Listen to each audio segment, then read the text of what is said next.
Alagaan mo ang puso mo. The way to take care of your heart or your emotions is to actually strengthen it. Because the world can sometimes be rough.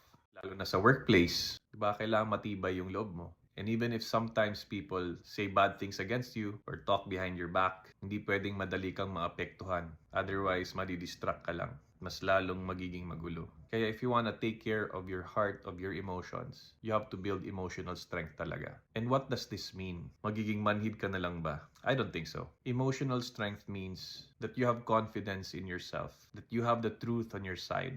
So let's say someone talks bad against you, alam mo namang hindi totoo yun, and you don't really have to mind it. Ang mahalaga din, solid yung relationship mo with God. Doon talaga ang tunay na emotional strength. You latch on to the truth that God loves you, that God believes in you, that you're doing the right thing, that in whatever you do, you're trying to please God. And of course, tao din naman tayo, nasasaktan talaga. Allow God to heal you and restore you para bumalik ang lakas mo emotionally. Kailangan mo maging emotionally strong because of your loved ones. They will need your support and they need your stability. Kaya it's important to learn to forgive also so that you won't be carrying all these baggages with you. An emotionally strong person keeps calm amidst adversity and doesn't react negatively. Kayang mag-temper ng emotions and able to focus on a solution. So over time, tibayin ang puso and be a person after God's own heart.